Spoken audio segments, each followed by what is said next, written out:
विशंभर समोर गेला सगळाच प्रकार. श्रावणीचा हात पिरगळायची शोभीला मिळाली चांगली शिक्षा. तर नक्की काय घडलं चला तर बघूया. अनुराधाने घाडगे पाटलांच्या खूप गायवाया केलेल्या असतात, पण घाडगे पाटील सांगतो हे सगळं तुमच्या सुनेमुळे, श्रावणीमुळे झालंय. अनुराधा म्हणते मी त्या श्रावणीला सोडणार नाही आता, आणि श्रावणीच्या नावाने ओरडायला लागते आणि म्हणते काय गे नट मोगरे, हे सगळं करून तुला काय मिळालं ग? एक तर आमच्या घरात घुसली आणि आमच्या घराचा सत्यानाश केला. एवढ्यावर थांबली नाही, माझ्या सानिकाचं लग्न पण मोडलं. आज तुझ्यामुळे तो घाडगे पाटील निघून गेला. शोभी म्हणते आहे हिची हीच इच्छा होती, सानिकाचं लग्न होऊ द्यायचं नाही, म्हणजे आपल्याला बरोबर त्रास होणार. श्रावणी ते शोभाताई, अहो हे काय बोलताय, तुम्हाला पण चांगलंच माहितीये तो घाडगे पाटील अजिबात चांगला माणूस नाहीये. अनुराधा म्हणते गप ग तू, आमासने अक्कल नको शिकू. हे बघ तुला सांगते, जसं तू सानिकाचं लग्न घाडगे पाटलांशी मोडलं ना, तसंच जायचं आणि परत लग्न जुळवायचं. आता श्रावणी चांगली शॉक होते. अनुराधा म्हणते जर लग्न जमून आली नाहीस तर परत या घरात पाऊल टाकायचं नाही. शोभी म्हणते आईने काय सांगितलं ते कळतंय ना? श्रावणी म्हणते अहो मी कुठे जाणार. शोभी म्हणते ते आम्हाला नाही सांगायचं, तुझं तू बघायचं.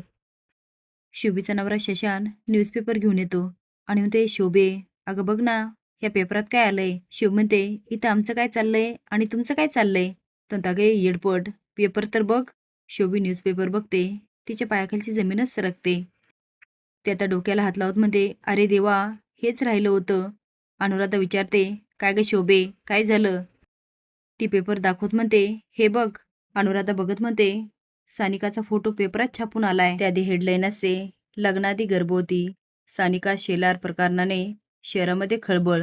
आता शुभी वाचायला लागते सानिका शेलार लग्नाआधी गर्भवती असण्याची चर्चा सगळीकडे रंगत आहे. शुभ म्हणतो हे पेपरात कोणी छापून आणलं. विशंभर येतो. अलकनंदा म्हणते विशंभर हे बघ पेपरमध्ये काय छापून आलंय. अरे ती शुभीची बहीण सानिका नाही का, ती लग्नाआधी प्रेग्नंट आहे, ही बातमी छापून आलीये. विशंभर म्हणतो त्या शुभूची आणि त्याच्या घरच्यांची हीच लायकी आहे. बरं झालं आपण त्या शुभूला कामावरून काढून टाकलं. ते या गोष्टीची स्वीटी खूप मजा घेत असते आणि स्माइल करते. आता अलकनंदा तिच्याकडे बघते आणि स्वीटी अलकनंदाकडे. ती अपर्णा बघत असते आणि तिच्या लक्षात येतं जे काही केलं ते ह्यांनी. श्रावणीला फोन येतो.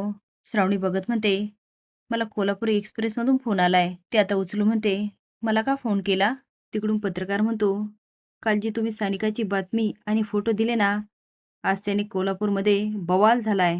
हे ऐकून तर सगळे शॉक होतात, खास करून शुभू. श्रावणी म्हणते कुठली बातमी आणि कुठले फोटो. तर सॉरी मॅडम, तुमचं नाव नव्हतं घ्यायचा, माझ्या लक्षातच नाही राहिलं. श्रावणी म्हणते कोण बोलताय तुम्ही आणि का करताय सगळं.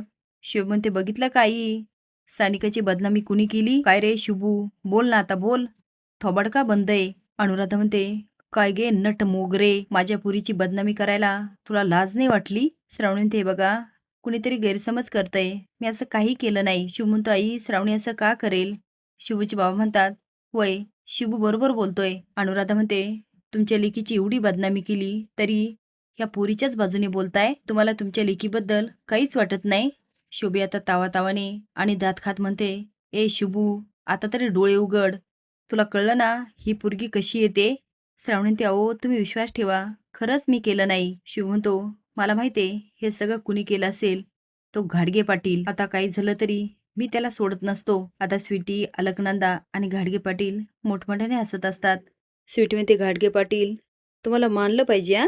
आता ती अनुराधा त्या शिव आणि श्रावणीचं लग्न काय टिकू देत नाही. अलकनंदा म्हणते तसंच झालं पाहिजे, नाहीतर त्या विशंभरची प्रॉपर्टी आपल्या हातून गेली म्हणूनच समज. घाडगे पाटील म्हणतो तुम्ही अजिबात काळजी करू नका, असं काय बी होणार नाही. पण त्याचा आनंद फार काय टिकत नाही आणि शुभी तिथे पोहोचतो.